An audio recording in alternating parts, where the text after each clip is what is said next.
Welcome everybody. I see it is 3 o'clock, so we will make a start. Welcome to this meeting of the Western Area Planning Committee. My name is Newbury. I am the chairman of the committee. First item on the agenda is apologies and substitutions. Stuart. Thank you, Chairman. Apologies have been received from Councillor Suzanne Wickham, who's been substituted by Councillor Mike Sankey. Also, apologies from Councillor Jonathan Seed, who's been substituted by Councillor Tony Jackson, and also Councillor Trevor Carbon extends apologies, and he has been substituted by Councillor Gordon King.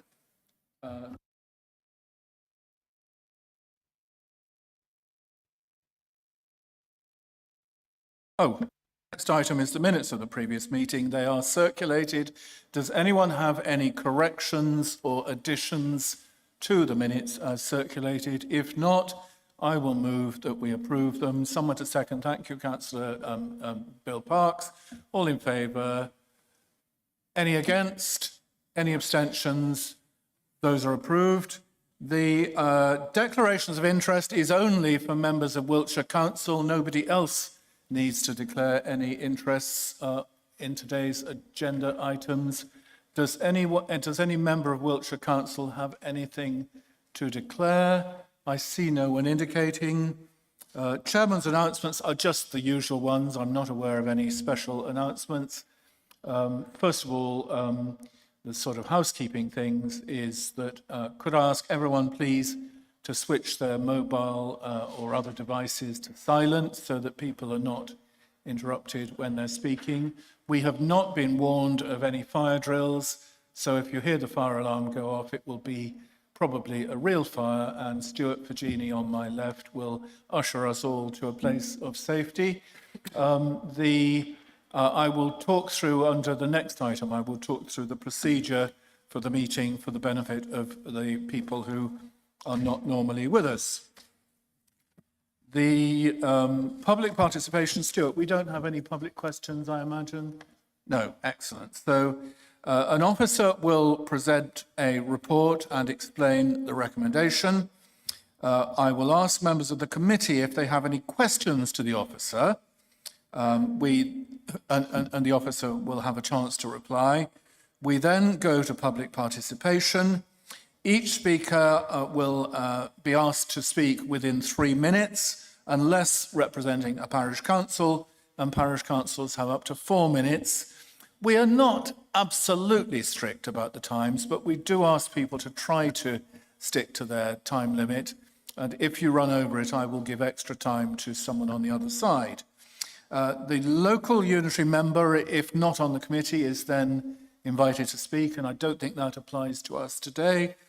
We go into debate. Oh, I beg your pardon. We do have Councillor Holder, who is there. Welcome, Councillor Holder, and you are with us for such an item. I beg your pardon. Next is that I ask the local member or the nearest local member to open the debate. And once we have gone into debate, I do ask everybody please not to interrupt, because it is a formal process and we need to stick to the rules. At the end of the debate, we take a vote and we count the hands. First item on the agenda for today is the planning, appeals and updates. I have Kenny Green, who is our Senior Planning Officer for the Western Area, who is going to present this report. And I see I have Mr. Morland, who is signed in to speak. Let's hear quickly from Kenny, and then I will go to Mr. Morland. Or should I do it the other way around? What do you think? Let's hear from Mr. Morland in case there is anything that he says that you would like to pick up on, Kenny. Mr. Morland, you have up to 3 minutes, sir. Thank you, Chair. I wanted to mention 2 appeals which don't appear on your schedule, but need to be drawn to your attention, I believe. In respect of appeals received on the last day of the period, 23rd of August, an appeal was received which falls into the Western Area Planning Committee area. That's to say Glenmore Farm, Hayward, but because it was determined it was refused by the Strategic Planning Committee, it would have been expected to be on the agenda of the Strategic Planning Committee next week.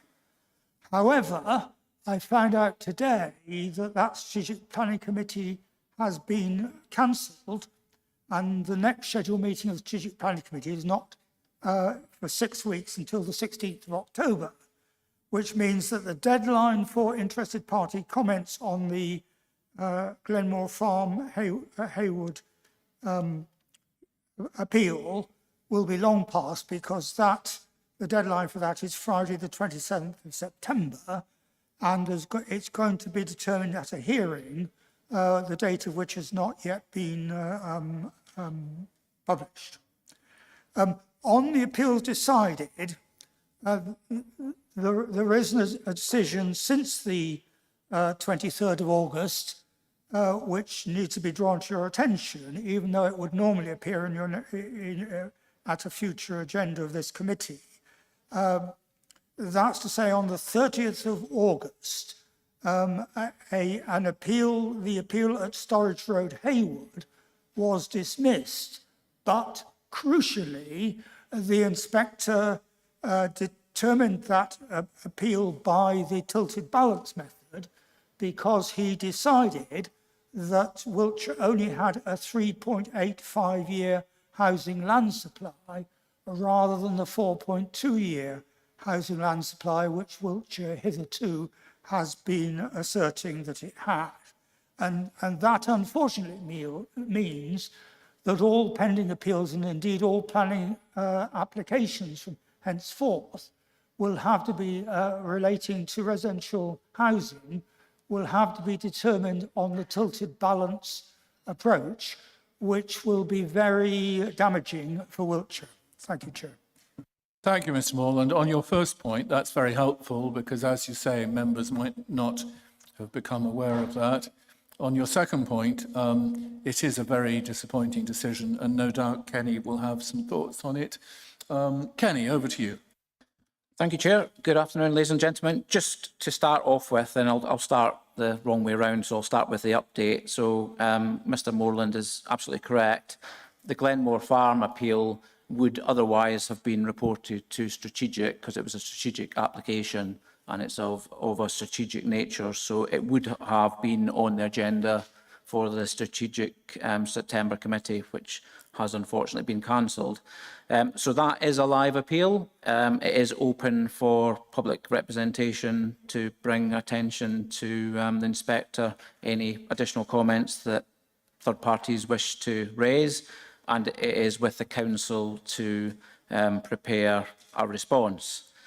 And not surprisingly, we are seeking legal opinion, legal advice by various reasons. Obviously, Mr. Morland has referred to a recent appeal at Storage Road, and that has obviously prompted the need to engage with a barrister to get legal opinion on all such large-scale housing appeals. So, Storage Road, Mr. Morland has referenced it, so I shall add a little bit to it. The appeal, I suppose the positive out of that appeal is that it was dismissed. It was a speculative development outside of the settlement boundary, and it was dismissed citing CP1, CP2, our strategic policies that seek to deliver housing within settlements and on allocated sites. This particular appeal development was neither of those, and the inspector, as all decisions are entitled to do, is to apportion weight to the strategic policies. Can't give full weight because of the housing land supply deficit again, unfortunately, but the tilted balance, even when it is engaged, doesn't mean decision makers cannot give significant weight to our strategic policies, which the Storage Road inspector duly did and dismissed. There was also technical grounds to dismiss that appeal on environmental noise issues for future occupiers of the homes being in detriment should the appeal be successful because of the proximity to the trading estate. So disappointing that that appeal was subject to an examination on our housing land supply and found that we are in deficit. And it does mean, unfortunately, that paragraph 11 of the NPPF is again engaged. But I would stress that appeal is a clear evidence trail to show that decision makers can still give significant weight to our CP1, CP2 community area policies. And I have to say, if there is technical grounds to also add into the melting pot, that obviously strengthens the council's position, as it did for Storage Road. Now, I don't know if there's any questions on the back of that, because I still have the appeal update to do, Chairman, but if there's any questions from councillors on those two updates, I shall pause. Thank you, Kenny. I mean, the first question that appeals to me is, do you have any thoughts on the implication for the Warminster Road, the Westbury Road Warminster appeal, which has a date coming up in the next week or two, I think?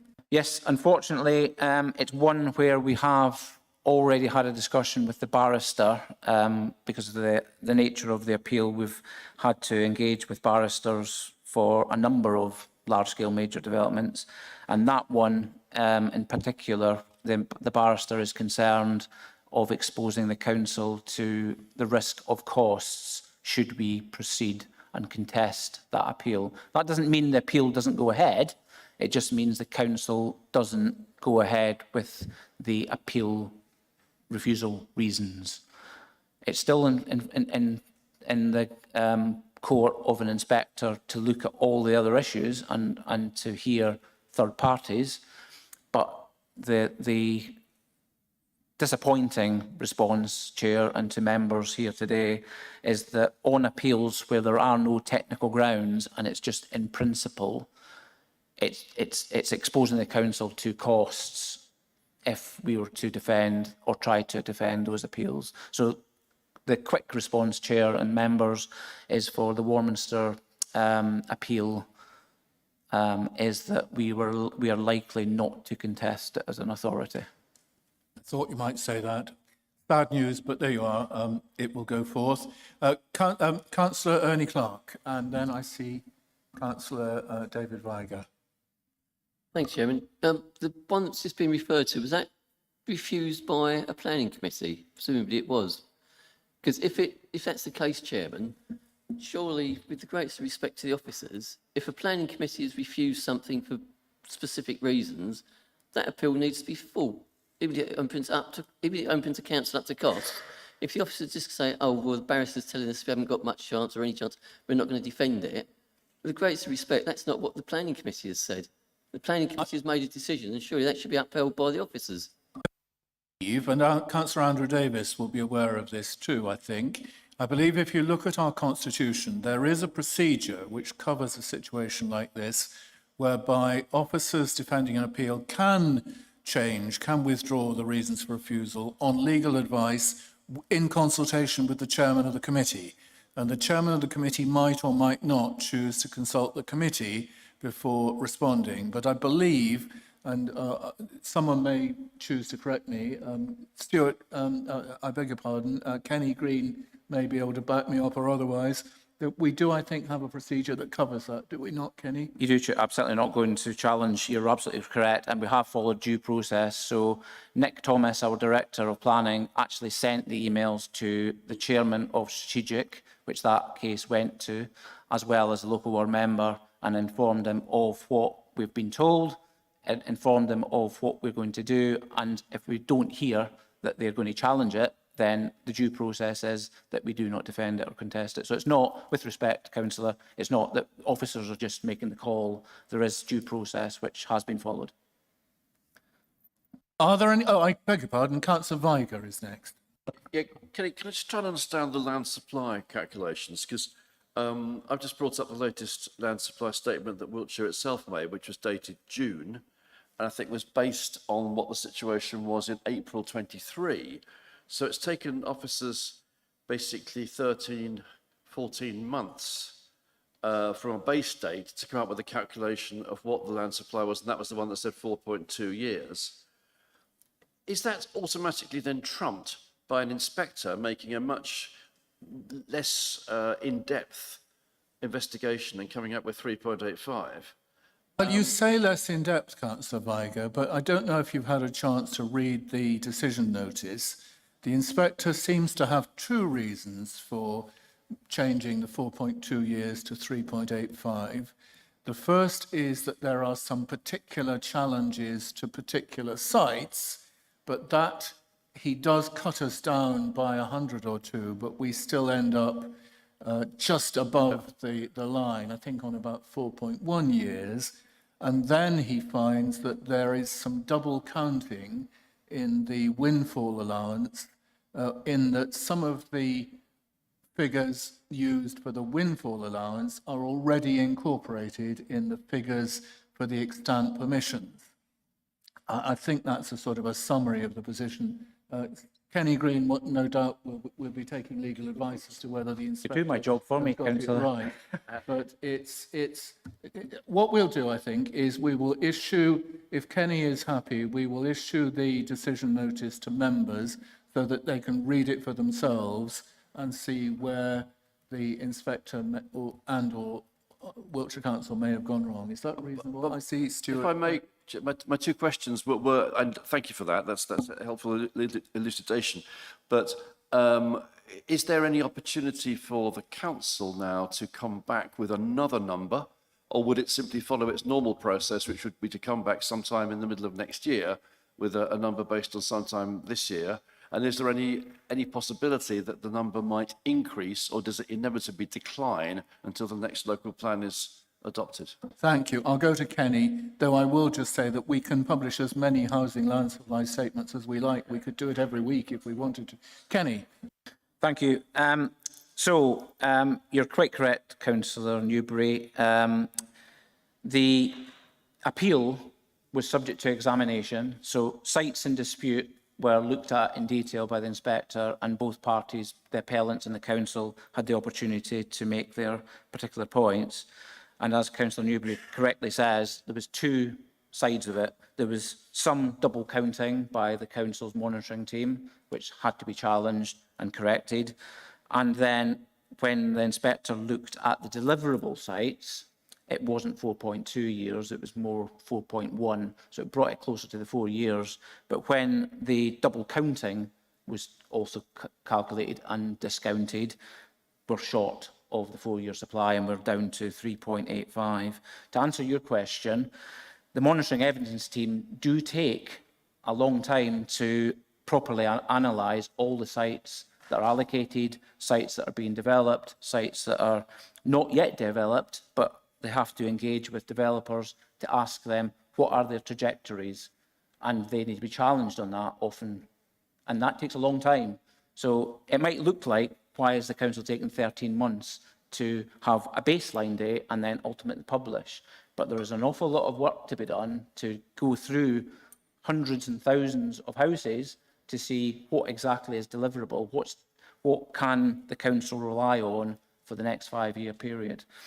So unfortunately, we're not in the situation, and we haven't been for many years, Chairman, from memory, of having a baseline date of, and it's usually April, and then issuing a HLS, a housing land supply, a few months later. I think the last time was about 6 or 7 years ago, and it was because we didn't have as many challenges, and it was not an easier task, but we had more resources to throw at that task. And your question about, is it automatically trumped by an appeal? What I was coming to was, is it possible for the council in the interim to look at other factors? Because the inspector clearly modified the number based on the factors he had a perception of, the double counting and the other sites. But is it possible for the council to actually counter that by saying, well, we've looked, there are still some further sites that were outside the inspector's consideration that could be brought forward, and you could come up with a new land supply state earlier than next year? Or, as I said, would it inevitably decline from 3.85 now until the next local plan is published? Yeah, with respect, it'll be 3.85 years until either we get to the stage of producing next year's with the baseline of April 2024, or we rely on the local plan, which will set a whole different scenario for housing land supply. That, of course, is assuming that the local plan doesn't fall, which is not quite certain. I mean, I have to say, I agree broadly with Councillor Weiger that we could search assiduously for other sites that have not been included in the calculations yet, and I'm aware of one or two that might be arguable. But anyway, this is work to be done by officers, and I think we've spent quite a lot of time on this. But if you're happy, Kenny, we will circulate the Storage Road Westbury decision notice for members to look at it themselves. Are there any other questions to the officers on this very interesting item? I don't see any hands, so I will move that we note the report. Someone to second. Councillor Davis? Oh, I beg your pardon, Kenny. Let's go back to you. Sorry for confusing matters, but yeah, so on the agenda, we do have one itemised decided appeal, and I think that was referenced by Mr Moreland at the last committee meeting. So that is a decision that came through after the agenda was published for the last meeting, and it's now on this agenda. So I'll take this opportunity just to draw out some critical conclusions. So the appeal was at land adjacent to the A350 at a site referenced at Yarnbrook, but it's actually closer to West Ashton, and the inspector picked up on that point, and the inspector also fully supported officers in recognising that it's not in a settlement, it's in the open countryside, and critically, it's also accessed off the national primary road network, which our policy, if you look at CP62, discourages new development taking a direct access off a strategic road for obviously good reasons. But we had an applicant that came forward for 4 houses that would cause hazard, and the inspector fully agreed with that, and notwithstanding the fact that there might have been a challenge to our housing land supply, the critical assessment fell on whether the site was suitable for housing, and not only was it found to be unsuitable and unsustainable, it was also seen to be unsafe. So when you capture all those things together, not surprisingly, the appeal was dismissed. What is surprising is that we did try to go for costs, because as a council or as officers, we thought that the appellant didn't have much chance of success.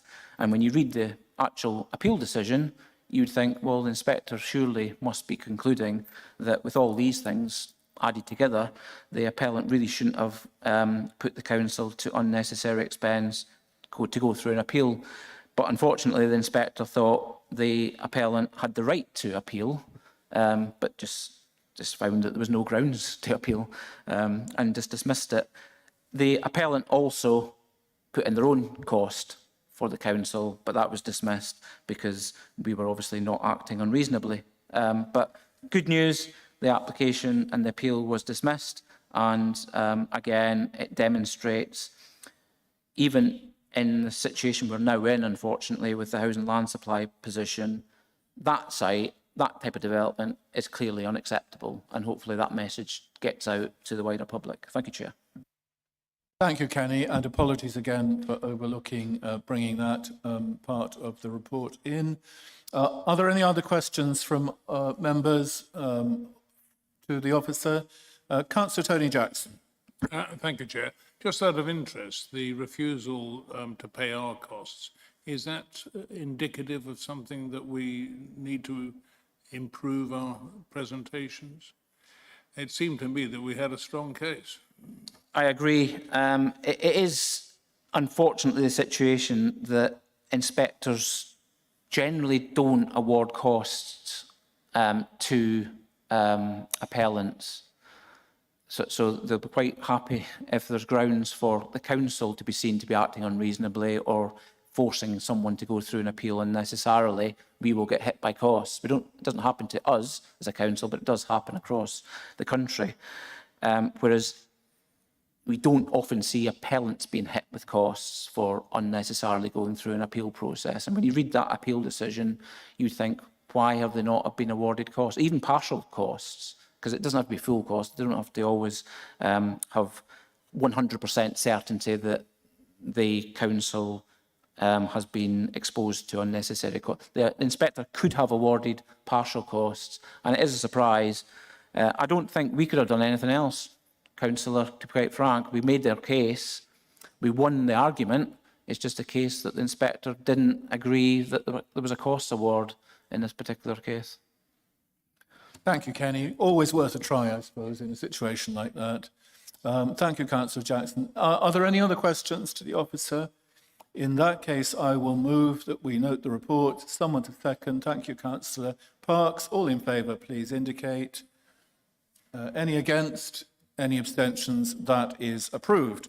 That then takes us on to the first of our two planning applications for today.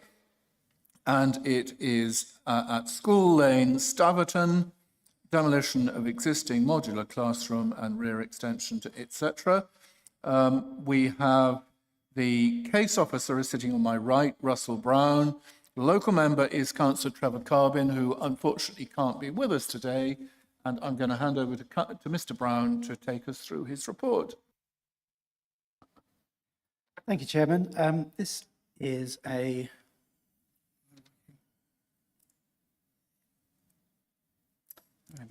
there we go. So this is a school, a private school on the edge of Staverton.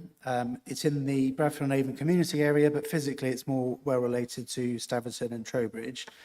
It's right on the edge of the settlement. With that is the railway to the west. It sort of sits up above there.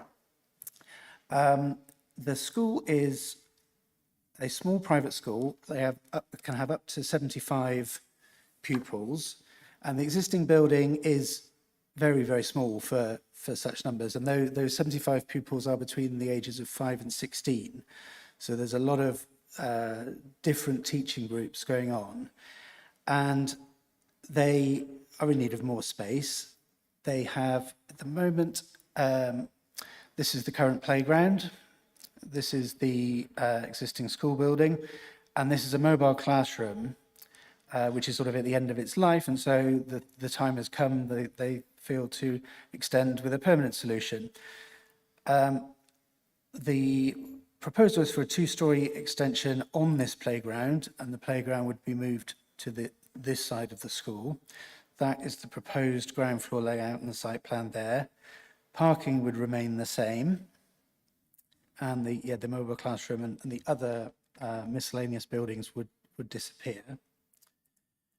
So this is a view of the playground as existing. So this is the school building, sort of a double gable.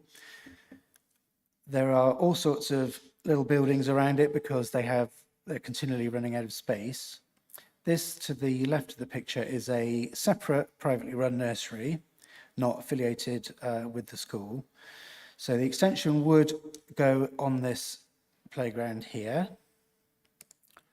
That's the street scene elevation. So it's a two-storey flat roof extension.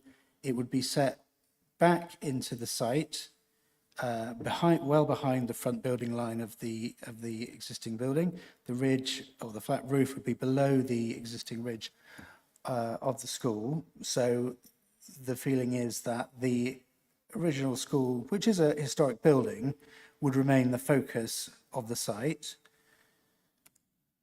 These are the other elevations. So there would be an extension at the back of the school, which would be demolished and rebuilt in a more sympathetic manner. I'll come on to that. In 2015, the council granted permission for a similar sized extension on the other side of the school. So if you imagine the existing playground is to the left of this image, and the approved extension would sit where the mobile classroom is now. So that's what we have approved in the past. These are some of the buildings that would disappear. So at the moment, there's this green sort of modular building. That's the school office. Although when I was there on my site visit, there were children in there having flute lessons. So every part of the school is used for multiple purposes at the moment. So there are sheds everywhere. This is the mobile classroom. There's even a gazebo that they've put up for incidental use because they just simply don't have the room. This is the rear extension. It's just a breeze block outshoot, which is not sympathetic. So this would be remade in a more sympathetic manner. That's a longer view of the mobile classroom that would go. This is considered to be detrimental to the view of the historic building. It's not listed, but it is considered to be a non-designated heritage asset. This is the parking area that would remain the same. This is showing the relationships between the proposal and the neighbouring dwellings. So these are residential dwellings. As you can see there, the proposed extension is set well behind the front building line of the existing school. There would be 24 metres between the windows, which is officers consider to be an acceptable distance, especially given that it's currently a playground, so there's noise issues at the moment. Well, I don't think there's issues, but there certainly would be noise. And the school only operates during regular school hours. They say that only twice a year would there be some evening stuff where they put drama performances on. But other than that, it would only be weekdays, standard school hours.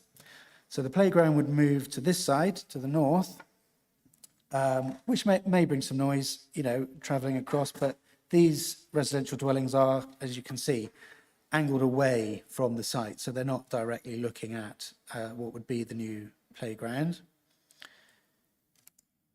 And by way of, we must acknowledge that the existing playground is larger than the playground that would replace it. However, the school hall at the moment is divided by temporary dividers into different teaching areas. So having this extension would give them some indoor PE space, which they currently don't have. And then for more formal outside play, they've got an arrangement to use these playing fields here, which is a less than 200-metre walk from the school. So the other thing to say is that although it looks like a big extension, it is a big extension, but it's not to increase the size of the school. They've got a Department of Education licence for up to 75 pupils. That's not changing. The extension is to give proper facilities, such as disabled access, disabled toilets, staff room, first aid room, things that you'd expect in a school these days. And I think that's where I can leave it, apart from questions. Thank you. Are there any questions from members of the council to Russell Brown? I'm looking around. Councillor Ernie Clark. Thanks, Chairman. Moving of the playground to the other opposite side of the building, presumably that's got no health issues because it's a lot closer to the B road, but presumably any noise generated from that would be, should we say, less because you've got the noise of the B road that's not that far away, but the council isn't concerned with any health issues from traffic passing past on the 3105? No, I mean, the site would be fenced, so there wouldn't be a safety issue of children getting out. And no, there's been no thought of health issues on that. Councillor Gordon King and then Councillor Palmer. Yeah, hello, Russell. The local member did mention bulk, mass, height, volume, all those sorts of things, but there's nothing beyond the school over the railway line, which is open space. There's no landscape designation or assessment on there whatsoever. And in view of the height and mass and bulk of that, how significant is that, to the amenity of the estate opposite? Yes, so if I could take you back to the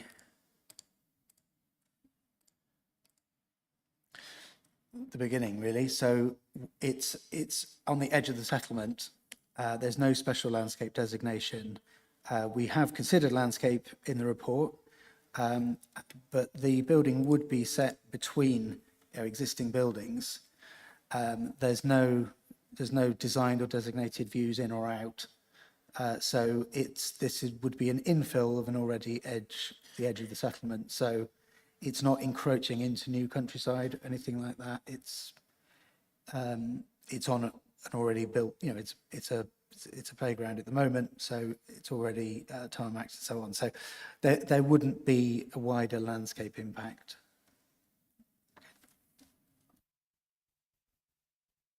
Next is Stuart Palman and then David Weiger. Yeah, this is probably not quite a technical question, more a curiosity. I mean, they've had 2 planning permissions previously. What were the reasons that those didn't go ahead? And I know. I don't know the answer to that, but I know that the school are going to be speaking, so maybe they could address that. I have 3 speakers. I was just going to add to answer the question from Councillor Palmer that we have 3 people speaking on behalf of the school in the list. Councillor Weiger. Sorry. Just looking at the report, you talk about the fact that there won't be any overlooking of the nursery because the windows have been removed from the plans, which makes perfect sense. But then you say, in all other respects, the proposal would not harm the use of the nursery. It's just that one sentence. Yeah, I see from some of the comments, half of people connected to the nursery, they're concerned about light, deprivation of light. And I guess there is the core policy that talks about design and bulk. I just wonder if those have been considered and whether you could comment on those. Yes, so the windows that would be affected on the nursery face north, so they don't get any direct sunlight. And it's considered there's sufficient distance between the proposed extension and the rear of the nursery that wouldn't cause an overwhelming loss of light, loss of amenity to that use. Speakers, I have Councillor Bill Parks, and then I'll go back to Councillor Ernie Clark. Thank you, Chair. The officer has mentioned that although the existing buildings were not listed, I think he said they were of historic significance or importance. Designated heritage assets, I think is what he said. I just wonder whether, with the proposals we have before us, there's been any thoughts on the treatment or elevation to those new buildings and what those might be, and indeed whether that's something that should be reserved or conditioned. Sorry, the question was about materials or the design? Yes, so it would be, it's a juxtaposition.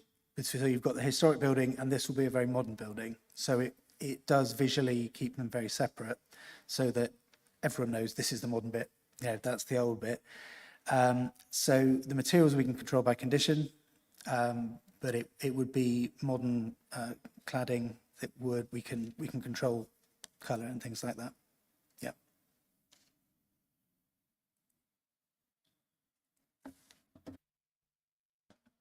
Thank you, Councillor Parks. And then we had Councillor Ernie Clark wants to come back.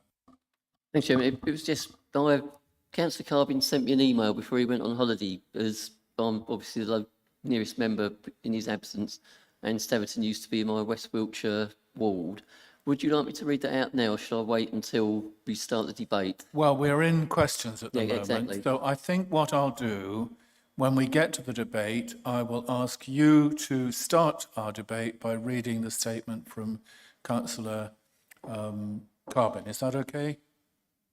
Absolutely, Chairman. Yep. Okay. Are there any other questions to the officer before we go to the public participation? I don't see any, but I have Kenny Green wanting to say something. Thank you, Chair. Just to clarify on the point of materials, we have got a condition recommending that it's condition number 5 on page 52 to require the developer, the applicant, to confirm the details, submit the details to the council for its assessment before any works can take place. Thank you, Kenny. I remember many years ago at the old West Wilts building, you used to see stacks of bricks and sort of chimneys and roof slates sort of wandering around the building. Do we still do that, or do they? It's done virtually these days, is it? Done on site. Okay. The happy old days. Right, let's go. I think we've got the questions behind us. I'm going to go into the public participation section, and we have 5 speakers signed in to speak. And I should mention that we have a strict procedure whereby we take the objectors first, and then we take the supporters, and lastly, we take the town or parish council if we have one. But today we don't have a Staverton Parish Council, but we have 2 objectors, and they are Heather Derrick and Belinda Bates, representing Nestlings Preschool. And I'll take you first in any order that you would like to go. And then we have, representing the school, we have James Burgess, Hope Brett, and Neil Thompson. And Neil Thompson is the agent for the application. So who would like to go first? Heather Derrick or Belinda Bates? Okay, let's hear from you then. Good afternoon, Chair and committee members. My name is Belinda Bates. I'm the manager of Nestlings Preschool and also a resident of Staverton Village. We are a charity-run independent preschool and situated between the fee-paying Emmaus School and the state-run Staverton School. We provide care for children 2 to 4, except in both fee-paying families and completely funded families. I have a number of objections to this development as submitted, some of which are contained in objections submitted in writing to this application prior to consideration by this committee. Today I would like to focus on 2 areas of concern. The first one is that, as laid down in their educational needs statement, Emmaus School has, from their inception, had a shortage of space, as did Staverton School before them on the same site, requiring a fresh build further along the lane to meet basic requirements. The series of planning applications, consent for which has lapsed multiple times, has up to this time sought to develop the northern part of the site. These applications had no adverse impact on either the existing housing or Nestlings Preschool. The latest application seeks to develop on the south side. The application before you today places a 2-storey extension across the entire playground outdoor learning space. It creates overshadowing to the bungalows across the road and to the entire northern aspect windows at Nestlings Preschool. Emmaus School currently uses the playground space for teaching activities along with local public green space and extended periods in the village hall. The School Premises Regulation Act of 2012 requires that one suitable outdoor space must be provided in order to enable A, physical education to be provided to pupils in accordance with the school curriculum, and B, pupils to play outside. The only exception to this requirement is for pupil referral units. This development breaches that requirement, other than that provided by nearby land designated as public open space in the planning conditions relating to the nearby build form and the housing estates. This is neither acceptable nor in line with the legislation. Furthermore, requirements for reception pupils demand a dedicated outdoor space which is open to the side but covered. This fee-paying school omits that required facility. In addition to the loss of light within Nestlings, this development is proposed to partly fall on land which lies within the curtilage of the leasehold agreement between Nestlings and Wiltshire Council as landlords. This lease was renewed on the 27th of January 2024 for a 5-year period. An amendment lease has been presented by officers which reduces the land covered by the current lease we hold, but this is yet to be agreed and verified.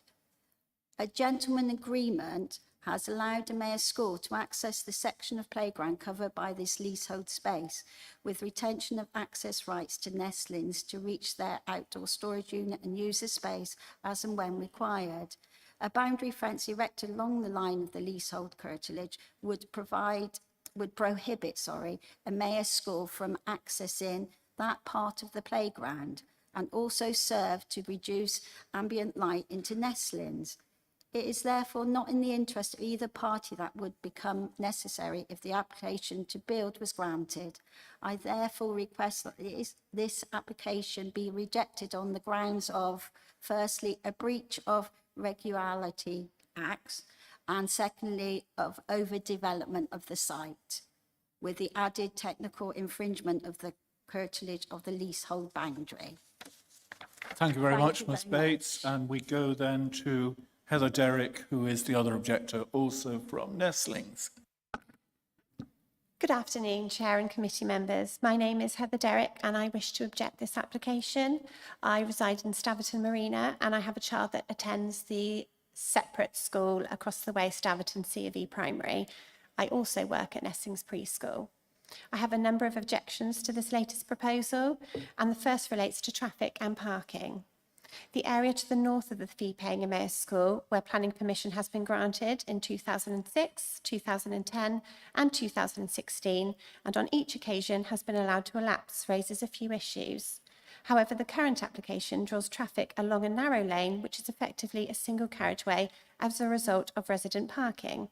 It specifies only 5 car parking spaces, where currently nearly double that number park, and photographic evidence has been submitted to officers. The lane currently serves Staverton School, who have a large private car park, Nestlings Preschool, and resident access and parking. I have been led to understand that there is an informal agreement with the Staverton Club to allow both staff and parent parking on their premises. However, during recent roadworks in the area, plant machinery was permanently parked there. Could a firm condition be applied requiring formal legal agreement between Staverton Club and Emmaus School for a substantial period of time, ideally the predicted lifespan of the modular buildings?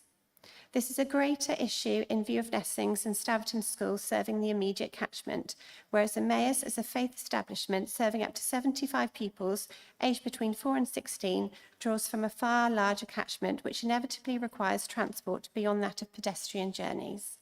The second objection is based around the loss of amenity of current residents. The first loss of amenity relates to the reduction of light to both Nestlings Preschool with its cohort of developing children and the neighbouring bungalows. Alongside this impact will be a continual stream of pupils from Emmaus School to the public open space to the southern end of the lane. This will reduce in residents being further restricted from accessing the space designed as conditional to the construction of the existing built form. The impact will come as a direct consequence of consent being granted to remove a substantially large portion of outdoor space for pupils at the Emmaus School, rather than at the northern end of the site as described in previous lapsed consents. It seems wrong to allow this public space to be dominated by any establishment which chooses to lose a large majority of their own open space. Exclusion of residents on a regular basis from public land to permit a fee-paying business to meet their needs whilst electing to lose their own existing spaces is unacceptable. Finally, the proposals are out of keeping with the current built environment. The design styles of the lane are varied and spread from the oldest, which is the Emmaus main building, to the most modern, the Staverton School. With the exception of the original existing Emmaus building, all 3 settings spanning the entirety of one side of School Lane are single-storey. This large shapeless block will be visually intrusive, out of keeping, and block significant amounts of light from well-established homes and the preschool. I request that this application be rejected on the grounds of removal of neighbouring amenity, transport, and inappropriate reliance on public land to deliver their curriculum. Thank you. Thank you very much. So we now go to the speakers from the school. I've got them in this order. If it suits you, I've got Mr. Burgess, Ms. Brett, and Mr. Thompson. Shall we take you in that order? You're nodding. Okay, so Mr. Burgess first. Good afternoon, and thank you, Chairman, and good afternoon, councillors. I'm here this afternoon to speak in support of Emmaus School. Emmaus School is in desperate need of additional space. Currently, we have 62 pupils at the school, in some cases with 3 year groups being taught in one space, some in a very worn-out mobile cabin, and all with tired and worn-out facilities. The proposed extension is a real need for us, not a nice to have. We would welcome you to come and have a look around the current facilities to see our need for extra and improved space. There is no intention to increase the intake of up to 75 pupils, as already been mentioned. We're not a prestigious selective private school, and a number of our pupils have come to us because they've not been able to cope in a larger mainstream setting. Approval was previously granted in 2015 for a similar scheme on the north end of the site, as has been mentioned, but that proved to be unaffordable, which is why we are where we are today. We submitted a pre-app in July 2023, followed by a meeting on site with Wiltshire Council, and a conclusion was that an application is encouraged for this scheme. So we've explored various options and have concluded on a modular construction, which retains the high quality design, but is both cheaper and far quicker to construct, therefore lessening the impact on our neighbours during the construction phase. We've kept the building as far back as is possible, meaning that the front elevation is set back from the only large window that Nestlings have on the north-facing side. And the size of the proposed building itself is difficult to decrease as the modular construction comes in standard fixed sizes, and reducing the size would mean that further extensions would need to take place in the future. The current proposal is for the building to be on the south end of the site, situated on the existing playground, and this allows us to accommodate a modular construction method, which is not possible on the wedge-shaped northern end of the site, and it ensures that the school can remain operational during construction.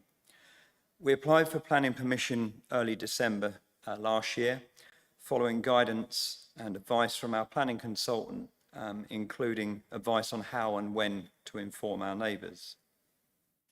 But since reviewing the comments on the planning portal that have been made on the application, we have made amendments and have resubmitted the plans, which are currently those being considered by the council. So in summary, those changes that have been made are, firstly, we engaged with Wiltshire Council, the owner of the Nestlings building, who advised us where they believe the boundary line between us is, and we have now indicated that boundary line as agreed with Wiltshire Council on the plans. Secondly, the windows on the first floor overlooking Nestlings have now been omitted. Thirdly, the external escape staircase has been removed and relocated. Fourthly, the air conditioning units have been moved away from the Nestlings building. And fifthly, comment was made by the Highways Department regarding the additional car parking spaces, and we have subsequently removed these spaces. And going back to the first point with regards to the boundary, I would just say that our building fits within our boundary side of that, of the boundary line as indicated by the council. So then we believe that the implemented changes that we've made have dealt with the majority of the comments that were raised on the plans as submitted. And I would just say that we have always worked closely with Nestlings in the many years that we have been neighbours and would continue to do so. That's all I have to say. Thank you. Thank you, Mr. Burgess. You were over time, but you had some time owed to you.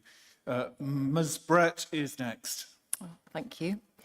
I'm speaking today as a representative of the families of Emmaus School. My 3 children have attended Emmaus since September 2019, when we decided that the local secondary provision would not be right for my eldest daughter. For any who haven't visited Emmaus School in action, I would like to share my first impressions. My husband and I were so excited reading about the ethos of Emmaus School and had heard good things from other families who attend the school. But as we walked into the grounds for our show around, we both had to take a deep breath. The school office was a shockingly rusty porter cabin in the playground, since replaced. We were taken to a 50-plus-year-old mobile where our 2 youngest children would have to learn in classes either side of an ad hoc screen partition. The buzz of 5 school years grouped into 2 classes in one mobile, with taught lessons taking place at the same time in each half, was well managed, but nonetheless overwhelming. We had thought that our cash-strapped previous school was quite dated, but this was a huge step down in facilities by comparison. We then moved to the secondary building where our eldest would learn and saw 3 classes taking place in the same room at the same time, One class watching a video that inevitably drew the eyes of every child in the room. We wondered how our easily distracted daughter would cope with learning in such an environment. The staff were impressive, the children well behaved, but I'd never seen so many educational lessons and activities taking place in one space. We then saw the main toilets that are essentially outbuilding toilets and had another heart-sinking moment. Obviously, we decided that ethos and high-quality teaching were more important than facilities, and we joined the school, where my 3 children have learnt to cope with the crowding and are thriving educationally. However, over the years, I've also discovered that the toilets in the mobile have spongy floors that are getting worse each term. The drains block regularly if staff and volunteers have too many bowel movements, seriously. Staff and parents have nowhere to meet privately during school hours. Staff have no separate space to take a break and prepare lessons, and the playground needs replacing as the surface is so rough that falling over means whatever touches the playground will start bleeding. The quality of the facilities at Emmaus are dramatically below those of any other school I have attended or visited. The school PTA, including myself, have spent hours painting, tidying, clearing, and trying to buy bargain furniture to improve the learning experience of our children. However, there is nothing that can bypass the desperate need for more space and new facilities. The proposed scheme gives us what we need in an affordable way, with the huge advantage of the school being able to continue running on-site during construction. This application is really not a want, but a need, as a tour of the school would reveal. I urge you, on behalf of the families seeking to educate their children at Emmaus School, to approve the application and let our children learn in facilities that let them get on with learning without having to constantly fight their environment. Thank you very much. Thank you, Ms. Brett. And finally, Mr. Thompson, who is the agent for the application. Thank you, Chairman. The proposed development for you this afternoon has been informed following detailed pre-application advice with the Council's Planning Department, statutory bodies including Sport England, and engagement with local stakeholders. This has involved making changes to the scheme following pre-application and as well as during the application process to address concerns by the adjacent nursery. In terms of the design, the proposal reflects the quantum mass and scale of a previous 2-storey extension, which was approved by the Council in 2015, retaining the contemporary look and feel of the proposal, but relocating it to the centre of the site. The proposal will involve the removal of unsightly mobile classrooms, ad hoc storage buildings, and a modern extension to the existing school building, which currently clutter and detract from the site. The proposals will enhance the setting and appearance of the building and wider school campus. Relocating the building in the centre of the plot will position the extension away from the north of the site, reducing its prominence from the street scene from the main road to the north. Positioning the building in the centre of the site and removing the mobile classroom will also better reveal the original school building when travelling south along School Lane. The extension has been carefully set behind the building line of the main school and is lower in height to ensure it is subservient to the existing built form. Officers have provided a detailed assessment, which including the location of nearby public rights of way, and confirm that the proposal will not harm the surrounding area or landscape. Whilst the existing playground will be lost, it will be relocated to the north of the site. The extension will also free up space in the existing school building, offering the school to provide indoor PE, which currently cannot take place on site. The school will continue its existing relationship with the parish council to use the recreation ground to the south, so there'll be no increase in use compared to what's currently in situ at the moment. With regard to the impact on neighbouring amenity, we fully endorse the officer's detailed conclusion that the proposal will not harm the outlook, privacy or light of nearby residential properties. We also know that officers find that the proposal will not harm the amenity of the nursery and that the loss of light is not a material planning issue. In terms of parking and highways, the Council's highways officer has raised no objections and the school fully intends to continue its current parking situation at the north of the site. The proposed modular construction will significantly reduce build time of the extension, reducing the impact of noise and disturbance during the construction phase on adjoining properties. It is anticipated that an indicative build programme could be between 4 to 6 months. The applicant fully supports the construction management plan proposed by officers through a condition. I therefore respectfully request that members support the officer's recommendation and grant permission for the application. Thank you, Mr. Thompson. So that's the end of the list of speakers. I see your hand, Councillor Davis, and I know you would like to ask another question, but I'm going to ask the officer to respond to the public participation, and then I will come back to you for you to ask your question before we go into debate. Russell Brown, would you like to do your best to reply to the points raised, particularly, I think, the objections raised by Nestlings? Certainly, yes. So originally, yes, there was a boundary dispute, which I believe is still ongoing, but the school did pull their proposal back beyond this red dotted line, which is what's believed to be sort of a boundary beyond which the school has a right to build on.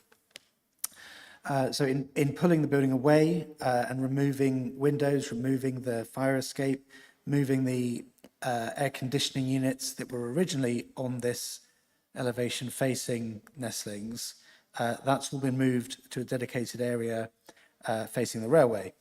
So a lot of work has gone into safeguarding that relationship of those two buildings. So there won't be any overlooking. It's pulled back away. It's deeper into the site at this point, so the windows on this end of Nestlings will not change at all in their sort of light levels. And as I said before, that elevation of Nestlings is north facing, so the majority of their sun does come sort of from this direction anyway. And again, the relationship with the neighbouring properties opposite, if I move forward to that slide, there. So once again, the school is only operating in regular school hours, not on weekends and not on evenings, other than perhaps 2 occasions a year. The windows facing these properties are toilets, which would be obscure glazed. There is a staircase window, there is a school office window, and there are 2 classrooms on the first floor. So it's not the same as sort of residential to residential in terms of intervisibility. And in any case, that distance of 24 metres is considered to be acceptable, again, on top of the hours of operation, which actually diminishes any impact that would occur. Thank you. I'll go now to Councillor Davis, who has another question to raise before we go into debate. Thank you, Chairman. My question actually raises from something that was said in the public gallery. Obviously, schools have a way of the concerns and things of the way they have to operate, and there's obviously some government guidelines in relation to that. What I'm thinking, and I may have misheard in that, but there was some concerns that this application wouldn't allow them to fulfil some of the government guidelines and obligations. And the one that's come to my mind is the element of security. Now, we know in most schools now, sort of different types, they're now putting 8-foot high fences around the schools for protecting of children of all ages and things and bits and pieces.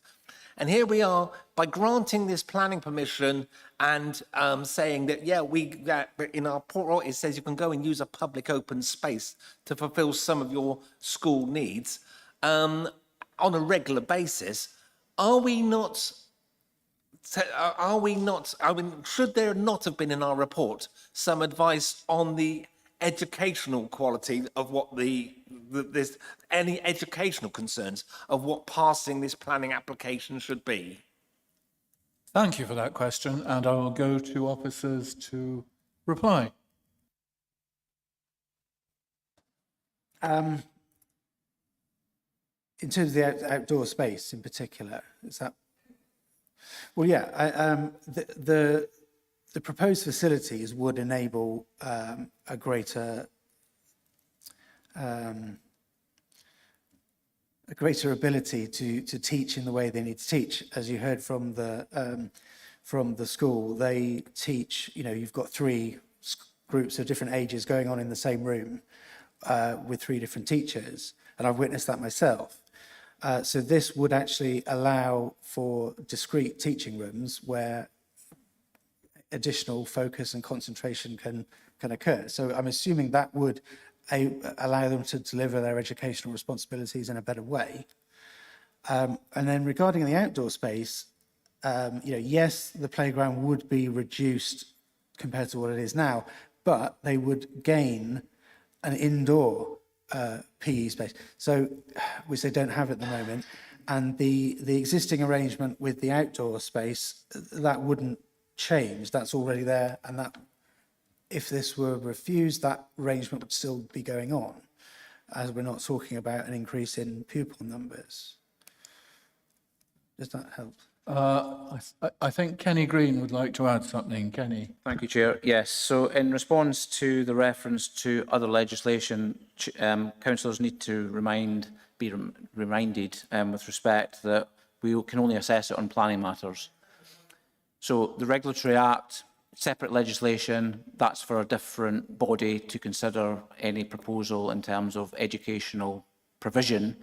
This application clearly provides a betterment. Whether it causes any harm, that's for the committee to decide. What the current accommodation provides is less than standard. And this proposal, as the 2015 application sought to do, was to improve the overall capacity, not for more pupils, but to provide better accommodation for various school year groups.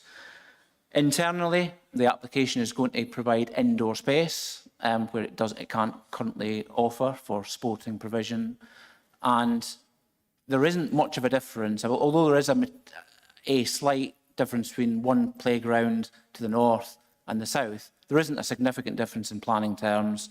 And the current situation is that the school relies on, as many schools do, external space out with the school grounds. That is the baseline condition.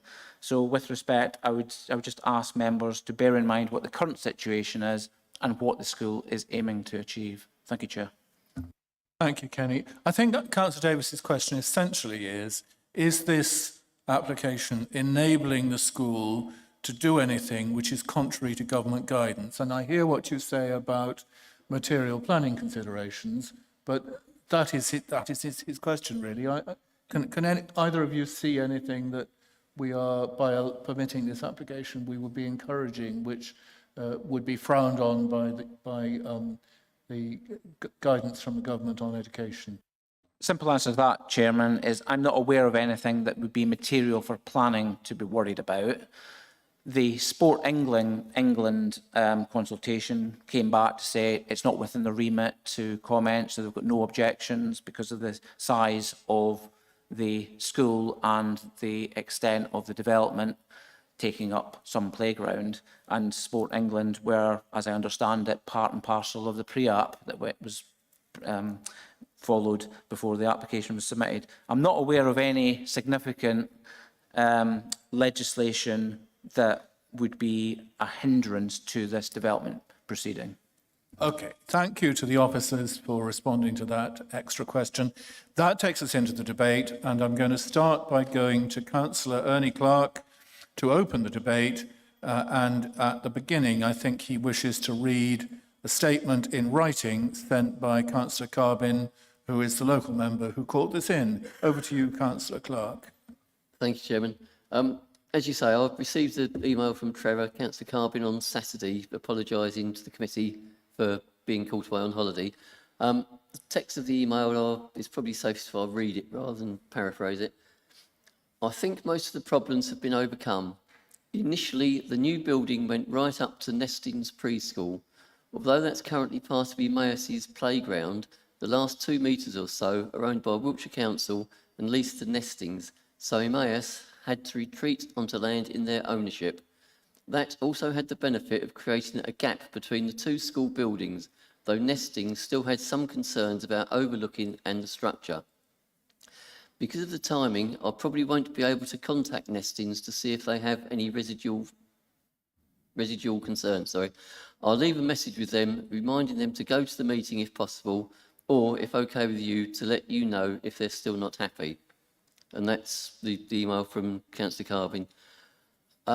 If you're happy, as the nearest member, I'll start things off. We'll ask you to open the debate, Councillor Clark, and you might wish to move something when you've spoken. Indeed, Chairman, thank you.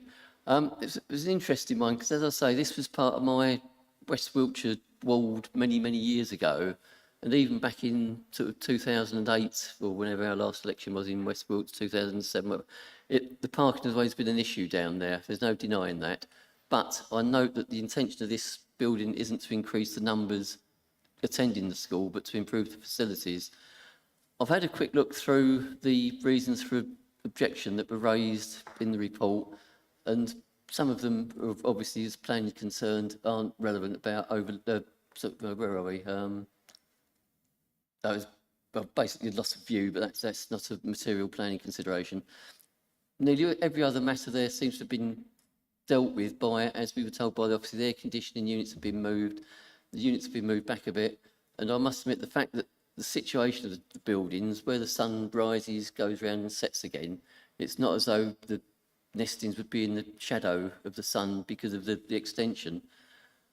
I've not been able to see anything to really upset myself about with the conditions that are imposed or have been, that would be applied if it's given permission. So I'm quite happy to move the recommendation per the agenda, Chairman, and seek a seconder. Thank you, Councillor Clark. Is there a seconder? I see Councillor Tony Jackson and Councillor Gordon King. We can take both of you.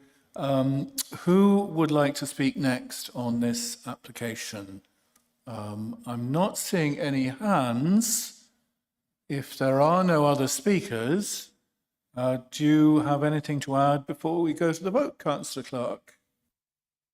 No, Chairman, thank you. In that case, we will go to the vote. We've heard at great length from both sides. We've heard the views of the local member.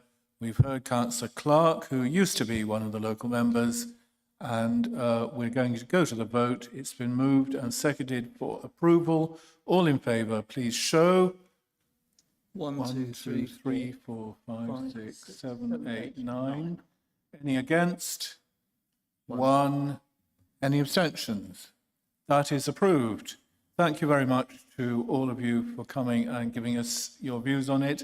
And we hope it will turn out successfully and that Nestlings will find that the situation is bearable in due course. We shall see. That takes us on then to the second application on today's agenda. And we have Councillor Nick Holder with us as the local member, who is not on the committee, but he's here and will be invited to speak when we get to that in the list in the batting order. This is Land at Pathfinder Way, Bower Hill, Melksham, pages 57 to 82. And we have Jen Collins, who is just moving up to the podium to take the hot seat. And over to you, Jen, to talk us through your report and recommendation. Thank you, Chair. Good afternoon, everybody. So this application is for a reserve matters application for a one-form entry primary school in Melksham, pursuant to an outline application for 235 dwellings and access, which was endorsed by the Strategic Planning Committee and approved in 2017. These reserved matters relate to appearance, design, scale, landscaping and layout. I've forgotten how to use this. There we go, quite easy. So it's a council own application. It's brought to the committee for determination because 2 residents have raised objections relating to a loss of privacy and parking. The access and residential part of the original consent has already been built out, and the development, the residential aspect of the development is now occupied. It's located outside of the defined settlement boundary of Melksham, although the outline permission has secured the principal acceptability of the development. It's situated to the south of the A365 Western Way on a corner plot where Western Way meets Pathfinder Way. There are no particular sensitivities or constraints on the site. It's flood zone 1 and there's a slight surface water flooding risk to the northwest.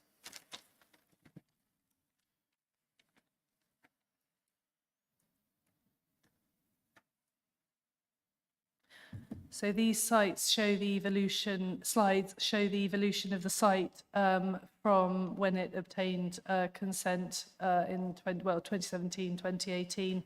And you can see how the site has been cleared and the residential development is already built there last year and is now occupied. In fact, one of the objections is from a lady who lives directly in the new development, directly adjacent to the school.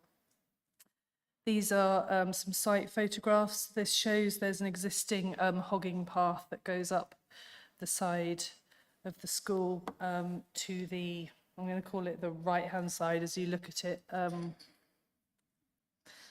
So this slide is the path leading up to Weston Way. The school site is the muddy bit on the left of the picture. And then the photograph next to it is looking back towards the new built development. This shows an attenuation pond at the northwest of the site, as photo C, and photo D again shows the new built development towards the southwest. This is photo E is showing the site a few months ago, I think it was last year, in the construction of the new build houses, and where the digger is just below that, that is Maitland Place. That is where our objector, one of the objections is coming from, is that unit there. And then photo F shows where the hogging path at the very north of the site joins Weston Way. It's shown indicatively on the orange arrow to the very north of the site. And so this connection, pedestrian connection, hang on, where am I going? Sorry. Shown in photo F is obviously already built out and already there. So, right, the site provides one form-entry primary school that incorporates special educational needs provision and a nursery school. It's 2 stories predominantly with 1.5-storey and single-storey elements, which is commensurate to the scale of the residential development surrounding it. Access and parking are to the front, with a pedestrian access from the main vehicle entrance on Pathfinder Way leading round the side into the school. In terms of layout, the school has a dual-use school hall and with informal play areas, sports pitches, including a mugger to the rear. Go back to the site location plan. There you can see the sports pitches and the general layout there. These are proposed models of what the school will look like. The design includes air source heat pumps, charging points, cycle and scooter parking and solar panels, and it meets BREEAM Very Good. Specific colours have not yet been chosen, but the building incorporates brick and timber cladding with a grey metal roof and grey windows, doors and rainwater goods. This shows the general internal layout and how the site will be just off Pathfinder Way, which is at the south, and you can see Maitland Place, the residential development, off to the top left. The internal layout configuration includes all the normal aspects that one would expect of a school of this size and type, and all the details are set out in the officer report. On this basis, the design, appearance, scale and layout are all considered acceptable for a school of this type. A landscaping scheme has been submitted, and the details of which are subject to an existing landscaping scheme requirement condition which is associated with the outline permission. And the indicative landscaping scheme that we've seen as part of the proposal is considered acceptable, with details to be secured by condition. So this slide shows the proposed layout of the school again, and the red circle shows the location of the person concerned. This person has raised a concern about a loss of privacy in her garden arising from the school. So that's, if you can, yeah, understand that relationship there. So I'm going to go whiz back through here. So there will be windows on both the sides and the rear. And it has these windows, the one on the side that serves a main corridor, and the one here, the one on the edge, serves a toilet block. And then the ones on the rear again serve the stairwell and the toilet and the toilets. So it's been agreed with the applicant that those can all be obscure glazed, and it is considered that that will overcome any concerns of overlooking into the adjacent garden. The remaining windows on the rear elevations are considered to be at such a distance and oblique angle that overlooking would not be able to occur to any harmful extent to the residential properties. So if you can bear in mind what we see on the slide here, the bottom slide is the rear the bottom bit is the rear elevation, and the one without the colours on it is the side elevation that we're thinking about here. So if you bear that in mind and then go back to was it forward? Sorry, I'm getting myself confused by jumping about a bit. So here it's probably easiest to see. So the windows nearest are going to be obscure glazed, and the rest of them all face this way, and so and direct the line of sight forwards by virtue of their size and scale. And so it will be tantamount impossible to actually, you'd have to be outside and looking down to be able to have any real harmful impact in terms of residential amenity and loss of amenity to those properties, and no intervisibility will occur. The remainder of the assessment relating to residential amenity is all set out in the officer report, and it concludes that there would be no material harm to or detrimental impact on residential amenity to neighbouring occupiers. A condition requiring a construction management plan is recommended to protect the amenities of the residents during construction.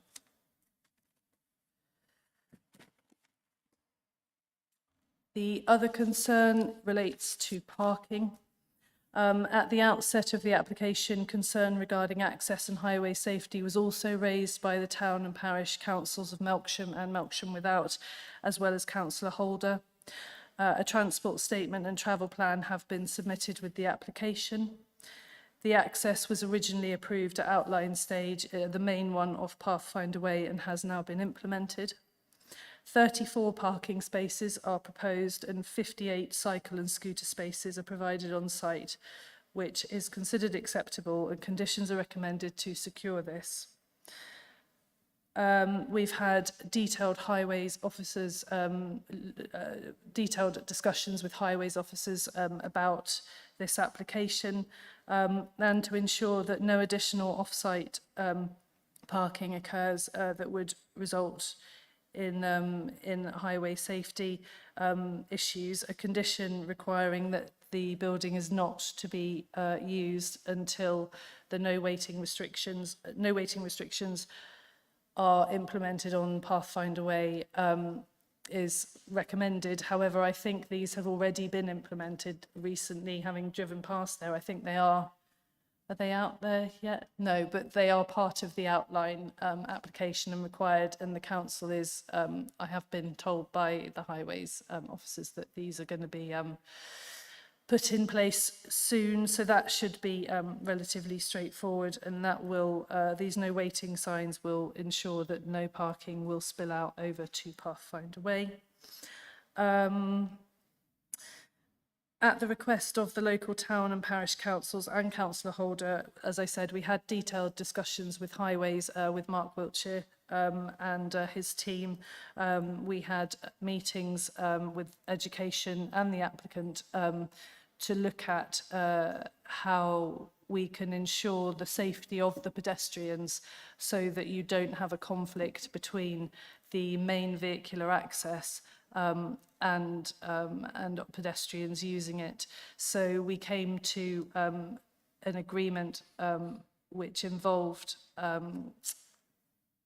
essentially joining, the pedestrians will join the hogging path, and then a new access, a secondary pedestrian access, will go behind the gas governor, which is shown as a small box at the top of the screen there, and pedestrians will be led round the back of that separately and then into the car park at the top by the school entrance to avoid any pedestrians and vehicles meeting at busy drop-off and pick-up times. This is a condition that's recommended along with signage, and the school have said that it will be part of their safeguarding protocols to ensure that there will be someone, a member of staff, supervising this access at drop-off and pick-up. Whilst we can't condition it, and it was important to the parish council and the local town council that this was secured, we can't condition it through planning, but the school have agreed that it will be it's covered by safeguarding protocols. Sorry to keeping you up. I won't be long. So I think I've whizzed through that bit. Yeah, so with that secondary pedestrian access, with the waiting restrictions, and the car parking and cycle parking on site, it is considered by highways officers that this application would not give rise to any harmful impact on highway safety and that the accessibility is acceptable. In terms of drainage, the site's in flood zone 1. I mentioned that there was a risk of surface water flooding. You have seen that there is an attenuation pond on the site to the northwest. That attenuation pond alleviates most of the surface water flooding risk, and that was implemented by the outline. The flood maps have just not caught up with that latest development yet. So no, the drainage strategy is considered sound and no objections have been raised by drainage. I got building regulations building control to have a little look at it, and they're also happy with the proposed drainage. The attenuation pond does raise a bit of an issue in terms of ecology because at the outline consent there were great crested newts identified in a pond some 250 metres away. So it is acknowledged that the disturbance on site would have removed the newts anyway, but just to be sure, given their protected nature, Ecology have asked for a watching brief for any additional habitat clearance, and a precautionary newt methodology is required, and this is going to be secured as part of the construction environmental management plan. So whilst biodiversity net gain is not required for the site, bat and bird boxes will be installed, and the site there will be no net loss of biodiversity, and it meets Natural England's biodiversity metric, and the site is considered acceptable, or the development is considered acceptable. And so subject to conditions, planning permission is recommended to be granted. Sorry, I sort of stumbled my way through that, but there we go. Thank you, Jan. No, that was all very clear, I thought.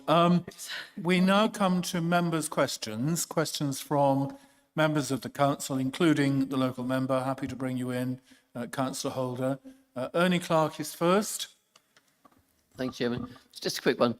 One of the representations was a householder saying about what she was told by the developer when she was sold a house, which obviously we've got absolutely no control over. Was there anything available publicly as to where Wiltshire Council was thinking of siting the school within the site at that time, or is this all new stuff?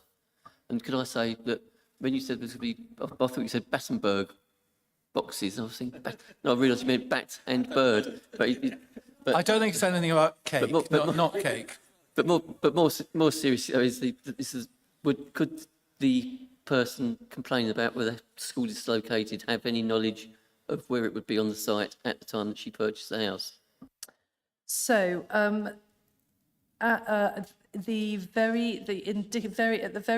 During the outline application, there were various indicative plans shown by Taylor Wimpey as part of that application, showing that a school could fit on that site.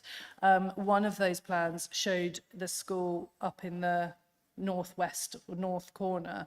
Obviously, that transpired to have a flooding issue, and they needed to put the attenuation pond there, and so it got redesigned, and that's why in later editions of that illustrative master plan, the school is shown there on the, I think this is the approved indicative master plan, and so it was relocated. But in the sales chat, Taylor Wimpey had clearly represented to the buyers that it could be up there, which it could have been during the process. But I don't think that they were entirely, I don't think they made it entirely clear to the people buying the houses that actually it was likely to have moved, and that I don't think that the lady who bought the house was made aware of the revised indicative master plan that showed the school in its rough location now, which is obviously much closer to her property. But obviously that isn't a planning matter. This plan was available to view in the public domain, and you know, it would have been a matter for conveyancing solicitors to have picked up and advised, rather than, and it's nothing that we can actually address now in this application. We can only ensure that her privacy is protected as much as we can. I hope that answers the question. Thank you, Councillor Clark. Do you want to come back? Well, but that's sort of, I think, well, it does answer my question, but I think it's just trying to establish in my mind whether, don't want to slander any developer, whether the person that purchased the property might not have been given the full picture by the developer. And if you're saying that was available at the time, well, I think we can all draw our own conclusions as to who said what and why. Yes, she did send in the plan, an indicative plan that Taylor Wimpey had provided to her, and it didn't look like this one, but this one was available at the time that she bought the property. So, as I said, it would have been a matter for her conveyancing solicitor to have drawn all the relevant documents to her attention, but that's not a matter for us in planning. Are there any other questions? I see several hands. I see Councillor Tony Jackson, Councillor Gordon King, and somebody else. Oh, Mike Sankey. So let's go to Tony Jackson first, and then Gordon King, and then Mike Sankey. I'm looking at water, and I see that there are no comments or objections by our drainage or Wessex Water consultees. And I'm just wondering whether there has been any consideration of making rainwater harvesting a condition of this development. Thank you. Jan. I believe that there, without looking through the drainage strategy, I can't say, I don't know the details off the top of my head, but from what I understand, underneath the car park that's proposed, the water will be collected, and then that is going to be reused. That's as I understand it, because building control, I asked Gareth Dixon in our building control department to review the drainage strategy with the car park to make sure that everything could work together. And he did explain that to me during the process. So, because I asked, how can that work if you've obviously got the car park on top of that? But he said it's quite a normal thing that they have now. So the rainwater can be brought into the building to be used I think so. As part of the drainage strategy, it holds the water underneath the car park to be reused, but I don't know the technical like how it actually works. Sounds as if the answer is yes to Councillor Jackson's question, I think. Yeah, and because we have a drainage strategy that has been considered acceptable by our drainage team and provisionally no issues raised by building control, I don't really see any need for a condition in that respect. Councillor Clark used to be very keen on this rainwater harvesting, and I mean, we do have a policy, don't we, Councillor Clark, about this, which means that we could have a condition, couldn't we, Kenny? Just reading through the report, and there is a fairly lengthy section from the climate team, and they talk about nature-based solutions. Unfortunately, they don't actually expand what that means, but they do refer to, in terms of climate change adaptation, the scheme includes nature-based solutions to help address issues such as drainage and overheating, which, do we know any more than that, Jen? Jan is not on the detail of that. No, Kenny, it's, we have a policy, don't we, encouraging rainwater to be harvested and made use of? Would that policy give us the ground under our feet to say that we would like to condition the harvesting of rainwater? Without having the full detail of the spec, Chair, I think we're probably in the scenario of suggesting a planning informative to encourage these additional adaptive technologies. Would you be happy with that, Councillor Jackson? I'd be very happy. Thank you very much. Okay, well, when we come to, if somebody moves the recommendation, we will remind them of this idea of a planning informative about the rainwater. And the next question is from Councillor Gordon King, and then after that, Mike Sankey. Yeah. Jen, the attenuation pond, is it to be open or secure? It's the school's going to have a boundary fence around it to make, and so there will be no direct access for the children to get to the pond. So yeah, there will be. I think there might be a fence already erected, but I have been asked about boundary fence and boundary details, and I think that is that's going to be coming and implemented before the school is built to make sure. So yes, it will be secure. Is that something that's conditioned or could be conditioned? It's not proposed as a condition, but I would be happy to add it as a condition to, well, I think to condition the boundary treatments to ensure that they are retained. Yeah. Okay, I think that will be up to whoever, if anybody moves the recommendation, we will raise that issue with them. Is that okay, Gordon? So let's go then to Councillor Mike Sankey, who is the next questioner. Thank you, Chair. Members may be aware that immediately adjacent to the site, there's development for 200 homes that was recently approved on appeal. But further afield from that, in Berry Fields and Townsend Farm, there are other developments currently ongoing, and the Parish Council have expressed concern about the chosen walking routes from those developments to this new school. And I'm anxious that that safe walking route is decided upon and implemented before this new school is built and subsequently opened.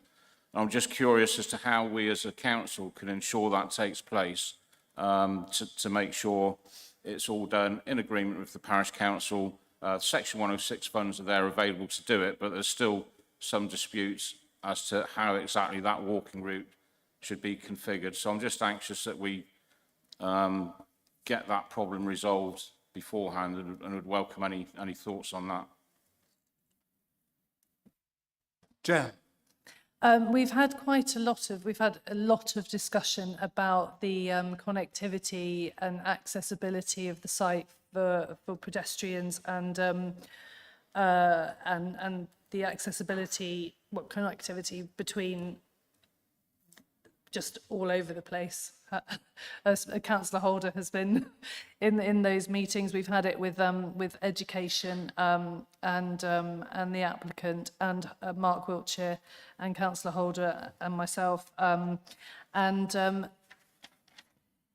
think the general view is that education, the education officers they seem, whilst they want to secure a safe route, they obviously are mindful of how that is secured. So because they don't have enough staff and resources to you know, as you say, Councillor, nobody quite knows how it's going to come together. In terms of this application and securing it, I suggest they have put in a travel plan that has been provisionally, you know, considered acceptable. I wonder if we have a condition relating to the travel plan to ensure that it includes a safe route to school. I haven't discussed that with the applicants. Kenny, do you have any ideas as to how we? One thing that we certainly can't do at this stage is impose any Section 106 obligations. It's a reserve matters application, not a planning application. It comes on the back of an outline which will have a Section 106 and will have the obligations that have to be met for various matters on-site and off-site. And I'm just concerned that we could potentially be imposing additional burdens on this site and this development that go beyond the scope of the reserve matters.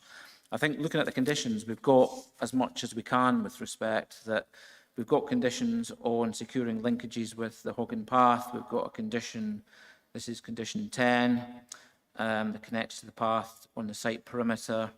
And then condition 11 talks about signs for the school gates and keep pedestrians and children safe. I think with respect, Chair, I think that's as far as we can go with this application. Thank you, Kenny. Does that resolve that question? Mike, Councillor Sankey. I think, to be fair, I mean, if I've understood it correctly, we are the applicant, so to speak, and we have got a responsibility to providing that safe route from the neighbouring 200 house development and further afield in Berryfields. And I just want to raise the point that I think we, as a council, should make sure that safe route, in agreement with the parish council, is in place and available to use when this school is open. Okay, well, we can, I think, make sure that that is passed to the relevant officers as a concern. Are there any other questions from members of the council to the officer? I don't see anyone indicating. So that takes us into the... Chair, could I just put something, could I just have it minuted that what I think we might be able to do is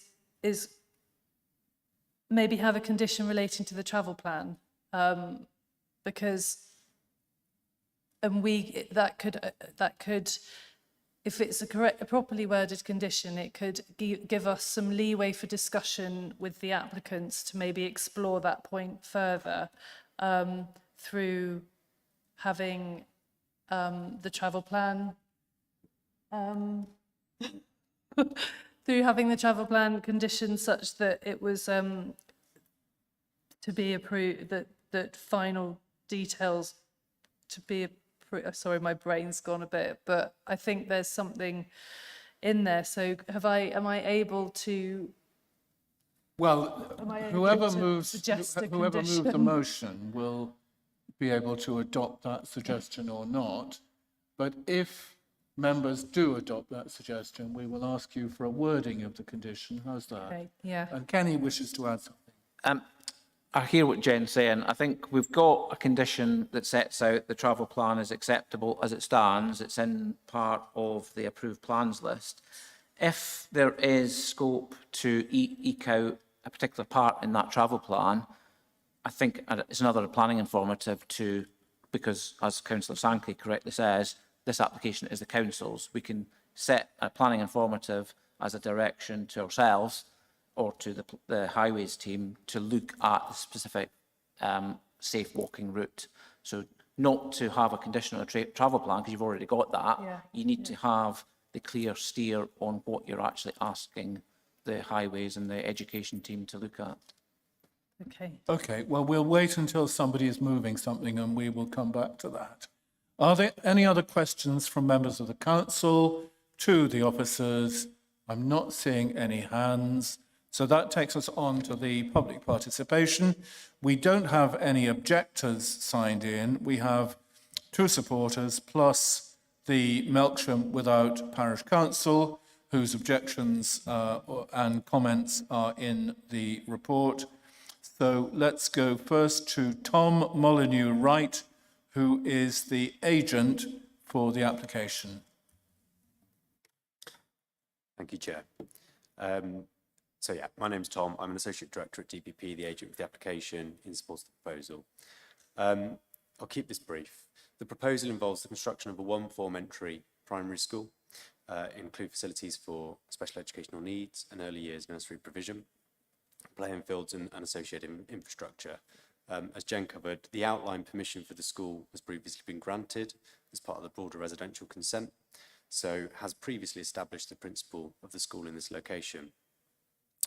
Details of access were previously approved also. So this reserve matters application, as covered, is for details of layout, scale, appearance and landscaping. And the layout, as shown with the new building on the eastern side of the site with car park in front, optimises the available space for playing fields and sport pitches to the west. And these include formal playing pitches, a multi-use games area and a habitat area. The school building has been designed to be 2 stories high with some lower sections and features materials including buff brick cladding, timber style cladding, and we heard earlier a condition to tighten up exactly the colour scheme and how those are formed on the building. The building is designed to be net zero carbon in operation, as well as the BREEAM Very Good standard that was referred to earlier, and is achieved through a fabric first and passive design approach with good coverage of photovoltaic panels installed on the roof. And throughout the process, we as the applicant team have worked very closely with planning officers, making amendments throughout from the very first pre-application stage through the life of the application. Amendments, as covered previously, include the addition of a secondary pedestrian access in response to comments from the Parish Council. And as a result, there are no statutory objections from statutory consultees to the Reserve Matters application and is recommended for approval. Thank you for your time. Thank you. I think some members were struggling a bit with, maybe we could ask people to bring the microphone a little nearer to them. Was there any salient point that you wanted to underline? Bringing the microphone a little closer, perhaps. Sorry. I won't read everything again because much of what I covered was covered comprehensively by Jen previously. So unless there's, I won't read it all again unless people particularly want me to. Okay, thank you. That is so much clearer, though. Okay. So for the next Sorry about speaker, that. we will bear in mind that. So we've got Anthony Dixon, who is formally the applicant on behalf of the council. And would you pull the microphone close so that we can all hear? That's it. Is that better? Okay.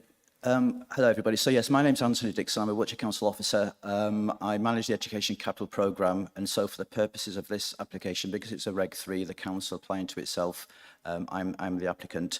Again, I'm going to keep it sort of fairly brief because Jen's report was very sort of comprehensive. I just wanted to outline to you all that we have sought to consult on this application ahead of submitting our Reserve Matters application. We wrote to the local neighbours closest to the school. We had a meeting with the Parish Council. As Jen said, we have had follow-up meetings with Councillor Holder and with Highways College to try and resolve the very valid issue about traffic. Perhaps if I could just take the opportunity to address some of the questions that some of the councillors raised earlier. In terms of rainwater harvesting, I'll be honest, it's not something that we currently have within the scheme. Jen's right, we do have attenuation within the car park. We are under quite significant financial pressure on this project. It's going to cost something like £8.4 million to deliver the school. We have made a commitment to deliver net zero carbon in operation, which is costing a lot of money, to be perfectly honest. Obviously, we will go away. We will look at whether it is practical to deliver rainwater harvesting. We have found it to be quite problematic on some of our other projects where we do have it. We have a case at a school in Salisbury where the plant forever got blocked up by all the silt and the debris that got into it. So it does come with its problems. There is an odour when you're using it for toilets, but it's something that I will commit to looking into. In terms of the boundary fence, I can confirm that, yes, we're about, in fact, whilst I've been sat in this meeting, I've had an email from our legal colleague. Today we've received the engrossed land transfer agreement. We've had an agreement with Taylor Wimpey. They're going to keep, once we sign the land transfer agreement, they're going to keep their temporary Harris fencing on site for 8 weeks. Within that 8-week period, we're going to install the permanent fencing for the school from day one, such that the site is secure. I've been quite concerned from day one that it's a large site. There is the attenuation ponds. It is a magnet for children. So we will make absolutely sure that the 2-metre high permanent security fence, including gates, will be installed as soon as possible, and that will be controlled by colleagues in FM within the council as a deterrent to trespassers. So far as the safe walking routes are concerned, again, obviously we're delivering this project in recognition of the house building that's in the area. Our funding is based on the Section 106 funding with some funding to deliver the SE&D element. We don't have the money, I'll be completely honest, to actually deliver off-site initiatives. Obviously, we will do what we're committed to do within the travel plan. We're going to promote safe, sustainable transport. We've got the cycle parking, scooter parking, etc., electric vehicle charging. We will have to work with colleagues within the council, with highways, about any funding that might be needed to actually deliver more improved walking routes, transport routes to the school, because it's something that simply we're not funded for as part of the education project that we're looking to deliver. And yes, that's all I wanted to say. Thank you. Thank you very much. That then takes us on to the final speaker, who is Councillor Alan Baines from Melksham Without Parish Council. Over to you. Thank you, Mr. Chairman. I see, forgive me interrupt you. Councillor Nick Holder is pointing to himself as if he thinks I might have forgotten him, but he is not speaking in the public forum. He is the next slot, which is for the local member between the public forum and the debate. So, sorry, Mr. Baines, to interrupt you. We'll start the clock again. Yes, thank you, Mr. Chairman and members. Just to pick up on the point that Councillor Sankey made regarding the safe access, the Parish Council is very grateful for the modifications that have been made to introduce the secondary pedestrian access, because there has been considerable recent development at Semmington Road, Berryfield, of around 350 dwellings, either constructed or under construction. So there will be considerable input to this school from that area to the west. So that particular modification is most welcome. But there is still concern about the connectivity between the access provided from the school site to the A365 crossing and to get to that from Semmington Road, because at the moment it is a very circuitous route into previous town development and back out again, to use a bridge over a stream. So anything that can be done to improve pedestrian access from Semmington Road, Berryfield would be most appreciated. I agree it's not necessarily within the remit of this application. What I'm really here to discuss is we did make the point that we would appreciate a left turn only access and egress from this site. I see the comments of the highways officer in respect of the right turn entrance, and I appreciate that the provision of a right turn lane within the centre of Pathfinder Way is probably the best option there, because to insist on a left turn in, if the car park was full or otherwise obstructed, then that would impede northbound traffic on Pathfinder Way with queuing vehicles awaiting entrance to the school. So I think we agree with the highway comment that the right turn lane in the centre of Pathfinder Way is probably appropriate. Whether that gets over full and backs up into the main traffic lane remains to be seen, because a lot of the pupils projected to use this school will probably be brought by a vehicle because of the lack of capacity in other schools in the Melksham area. The concern that we have over the actual entrance arrangements for this school is the right turn exit, because that will need a vehicle exiting the school and turning right to go southbound on Pathfinder Way will not only have to wait for passing traffic in the northbound direction, it will be obstructed by traffic waiting to turn in the right turn lane, and then we'll have to filter into the southbound traffic of Pathfinder Way, where there is already a central island and a pedestrian crossing to the south. I think what the Parish Council would be very keen to see would be a no right turn exit from the school site.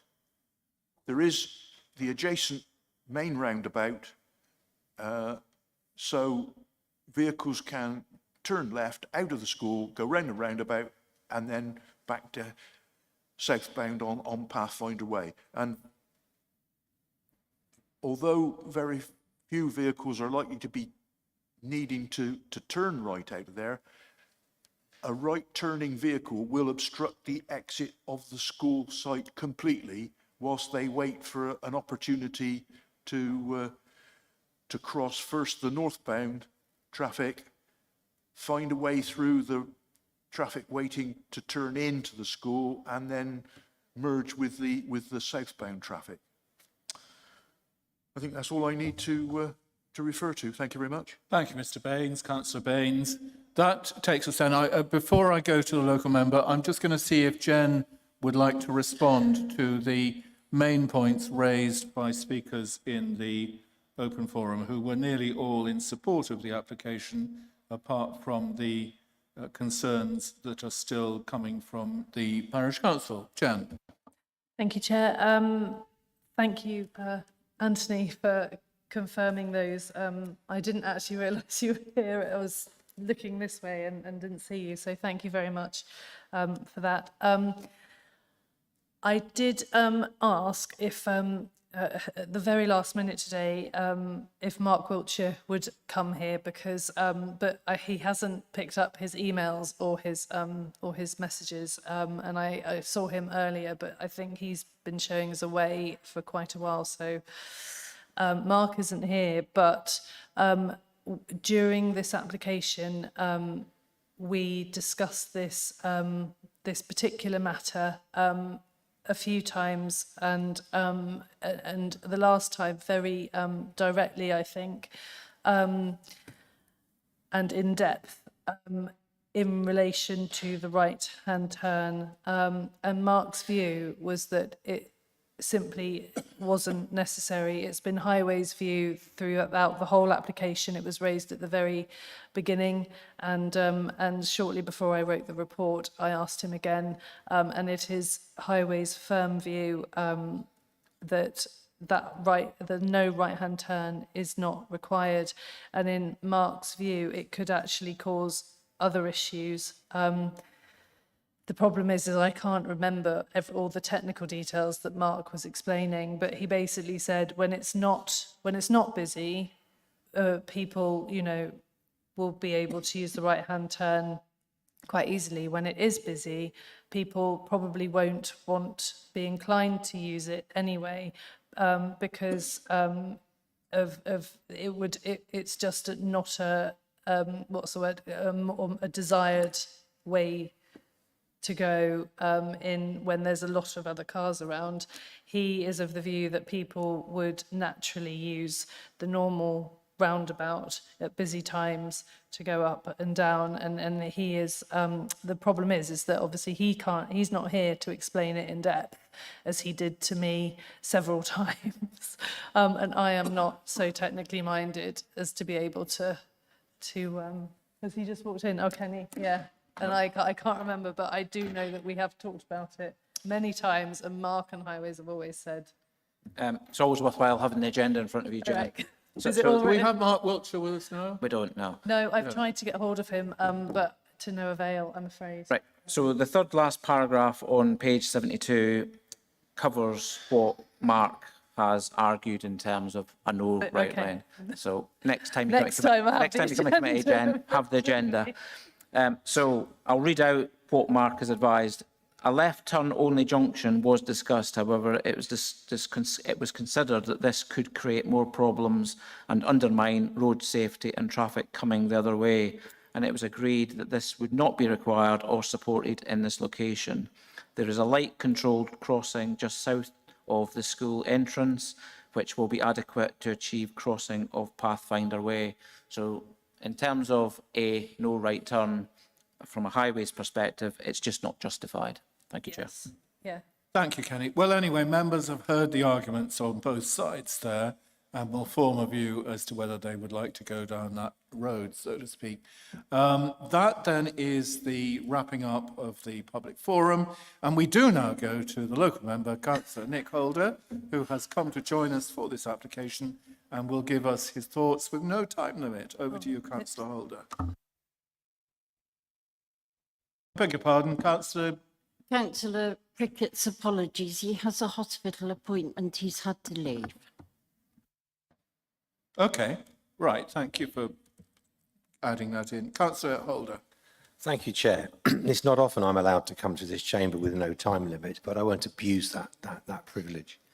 Thank you very much. I am here today to speak as the local member, and I'm glad you've put on the screen Bower Hill Division, because I wanted to make sure that I was speaking as the local member rather than as the cabinet member for Highways, because I will be making a specific comment about the last item that we just discussed in terms of the access and egress from the route. But I am here to support the application, and I'm grateful, Jen. I'd like to put on record, I'm grateful to your work and Anthony, the conversations we've had around this, what has been a tricky application to bring forward to this stage because of the issues of its immediacy within the residential development, and of course the issues of those looking at the master plan there on the left-hand side there, where the crossing is with the orange line through. That is now an approved application for a housing development, and we wanted to make sure there was connectivity from that as yet unbuilt development to this school. So I'm grateful for all the work that's been put in. I'm supportive of all the actions that have taken place. I'm particularly pleased that we have a designated secondary pedestrian route into the school, as you've touched on, Jen. We've obviously had to go back through Anthony and talk to Taylor Wimpey and manage a question about how we navigate safely around a gas governor and make sure that the gas company can get access to it and it's not going to cause a problem with the school. So I'm glad that's all been resolved. I would if I may, crave a little bit of indulgence, and I would ask maybe, whilst this isn't related specifically to this application, it's interesting when you look at the master plan, because there is an element of a poetic license, should we say, with that master plan. The first thing is that attenuation feature isn't a training site for rowing Olympics. It's not quite as long as that. It is a pond. So for those of you who are looking at this for the first time, you might realise that the attenuation feature is just in the left-hand side rather than running all around the perimeter of the site. But importantly, and this is really one, Jen, I don't know, and Kenny, I don't know how this can be built into this as a condition, I don't know. But if you go back to the indicative master plan for one moment, I want to reinforce and highlight, if you look at the north of that indicative master plan, there is an orange pathway into this site from the 365. And we've talked previously, and Councillor Baines and Councillor Sankey talked about pedestrian access. That arrows in and out of the site across the 365, that is a planning condition of Taylor Wimpey to build this housing estate. We have received, as a local authority, Section 106 money to build a pathway across the 365 into what is called Burnett Close. It is critical to the development of this school that that footpath for which we have received money is completed. It's an integral part of the walking route to the school. As the Cabinet Member for Highways, putting on my other hat, we have had many conversations with officers to find out why this has still to be completed. And I would ask you if you could go away and find out and maybe put a condition on ourselves, as we are the applicant, to make sure that that path is built before the school is opened. That's my first request. My second request, actually, is I fundamentally agree with the comments from the Parish Council. I disagree, albeit they are experts, I disagree with the comments that have come forward from the highways officers. I believe a condition should be imposed that as you exit the car park, there is a mandatory no right turn sign installed. I do not agree and accept what the highways officers have said. There will be significant amount of traffic movement at school time, not just people going in and out of the school. Pathfinder Way is a designated access route to the Bower Hill Industrial Estate. So at the time that people are going into school, there'll be HGVs going up and down Pathfinder Way in and out of the industrial estate. We need to make sure the traffic flows properly. As you look at this in master plan, you'll see you come out of the school, you have to travel a few hundred yards maximum to hit a major roundabout to come back round. In my opinion, that is the only safe way to secure a flow of traffic safely in and out of this scheme. The final thing I wanted to say is I congratulate the applicant and the designers for the climate approach they have taken towards developing this school. This will be the first school that Wiltshire Council will build that meets all of our climate ambitions. It will be a fantastic template for all future schools that we build. And I commend the design and I commend the scheme to the committee. Thank you. Thank you, Councillor Holder. Forgive me, the first condition that you suggested was to do with the school not being opened until something had been built.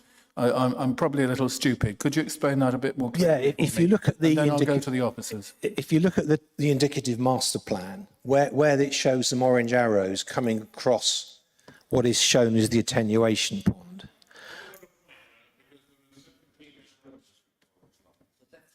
It's that, keep going, no, keep going, it's that piece there that shows coming across, which is shown as an attenuation pond, but it's actually going to be a public open space. North of there takes you into an already made footpath into the middle of Melksham town, which crosses the boundary of the town and parish council. The housing development required Section 106 money to be set aside for the upgrading of that footpath. That has still not been completed. whilst the monies have been received. In my opinion, it is an integral part of the school being opened for that newly surfaced and recreated walkway to the school to be maintained and delivered. Okay, may I just go to Kenny Green to ask about whether we could impose such a condition and how officers would see it? Kenny? Well, I mean, if money has been received and it's held by the council to deliver a project that's been outlined, then it's clearly the council's responsibility to deliver it. And that will be enshrined within Section 106. So we'll have a dedicated team that is responsible for that. So in terms of direction from this committee, you could put a clear informative on a decision to push the necessary doors to make this get delivered. Would you not think a condition would be stronger, or would that not be workable? Would that not meet the tests, the condition? Your weight is higher for a Section 106 because if the terms are set out in a legal agreement, then we know exactly what needs to happen. If we've received the money, then there's no finance issue. It's just a matter of when it can be timetabled and delivered. I hear Councillor Holder's point about what ideally we want is that before the school is operational. So we've got a period of time, and by imposing an informative to the council and to the department that's involved with delivering the footpath connection, it's clear that we can get a direction from this committee to get that underway. I don't see the necessity for a condition because you're just duplicating what's Let me go back to Councillor Holder. Would you be happy with that, Councillor Holder? I'm happy to take the guidance from Kenny, thank you. Okay, so when somebody moves something, we will ask if they would consider such an informative. We've got various twiddly bits to add on. Right. Can I just say, the other Jen. thing is that area of land is outside of the applicant's control, as far as I'm aware. It's obviously, and that makes it slightly more difficult to impose that at this stage on them when it is dealt with under So Section that's in the 106. master plan, but it's not in the application site, are you saying? Yeah, it's outside the application site boundary, so it's not in the control of the applicant. And to introduce a condition of that level at this stage is a bit onerous. So especially when you have a Section 106 there that can do the job. So that is on land that is not being transferred to Wiltshire Council, which someone else will be having to maintain, is it's that right? on the Taylor Wimpey land, as far as I'm Taylor aware. Wimpey land. Oh, Okay. hang on. Anyway, Councillor Holder, taking a set of me, but it's Holder is not happy. on the applicant's. It's not on the applicant's land. Councillor Holder is not the happy with the application site. informative that's suggested by Kenny Green, I think. And then, so that was the first point. And then you were saying that you were supportive, Councillor Holder, of Melksham Without Parish Council's point of view about the no right turn. And Kenny Green is saying that the officers feel it is not required. But nevertheless, Kenny, would you agree that it's within the powers of the committee to impose such a condition if it was minded to support the local member? Yes, I mean, in this case, because we are the applicant, there is no risk of an appeal. We can impose the condition on ourselves to say, notwithstanding what the highways officers are saying, this committee recognises the benefits of having a sign so that we know what is expected. The caveat to that is we also can't take enforcement action against ourselves. So we just need to remind. Good point. I see Councillor Viger is trying to get in to ask another question. Councillor Viger. Also, Councillor Bill. I tell you what, let's go to Bill Parks first, because he is a retired senior highway officer, and he will see this in much greater depth than most of us. Councillor Bill Parks. Thank you, Chair. And I do know Pathfinder Way, and I obviously know the estate and the development and the traffic and the roundabout. And I am very sympathetic to what Councillor Holder said and the parish there of introducing a no right turn so it encourages traffic onto the roundabout.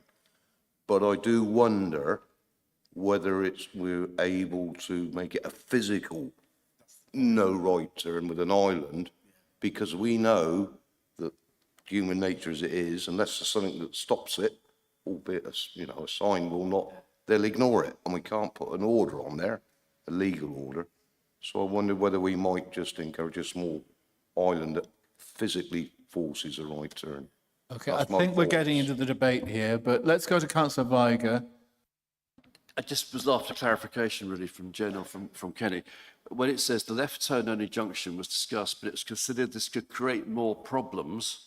It doesn't say which problems. And then it says undermine road safety of traffic coming the other way. I don't understand that phrase.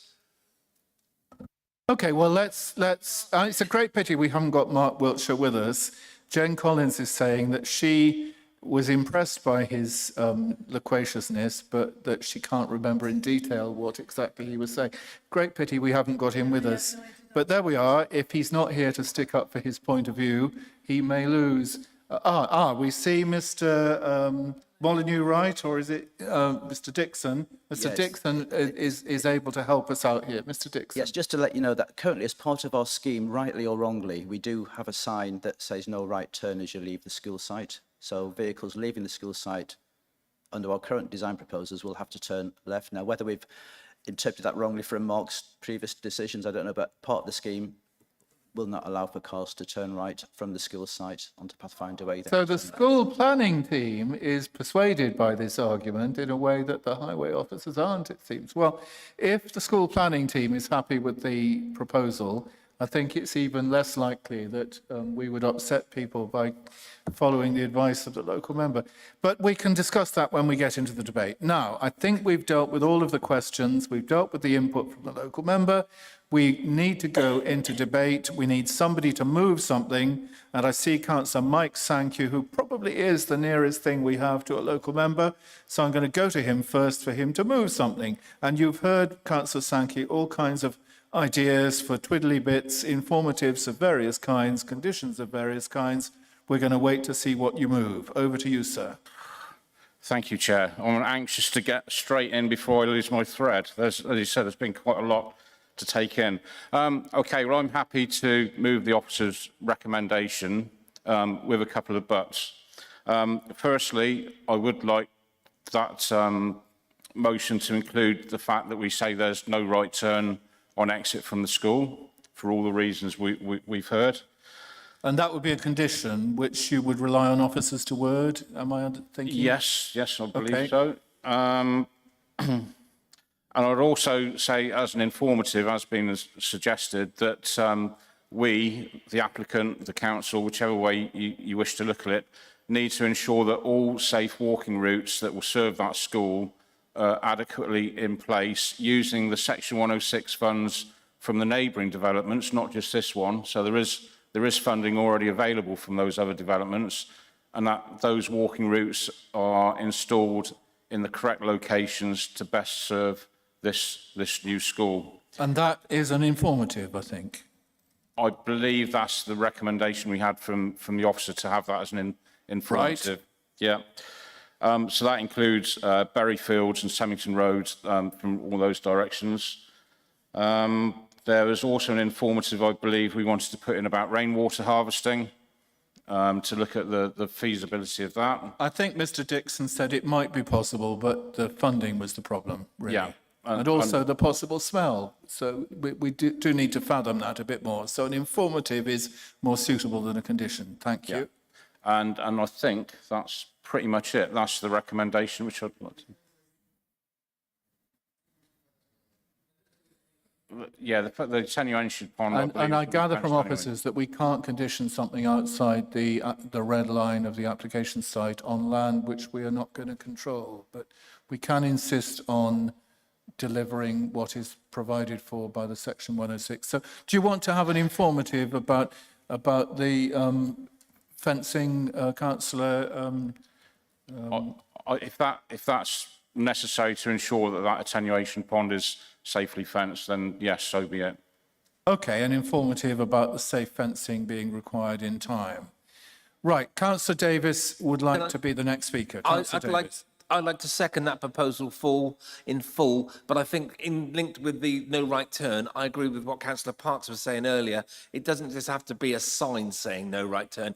It does need to be a physical island, highways island, sending vehicles right. The reason I'm thinking McDonald's in Trowbridge, I totally support exactly what everybody said about the danger of the HGVs going to Pathfinder Way that is in the industrial estate. So, Mike, can I ask that your proposal, when you talk about the right turn, includes a physical build out of rather than just a sign to say no? I'll go back to Councillor Sankey to see if he's happy to clarify Yeah, that. absolutely happy with that. Thank you, Chair.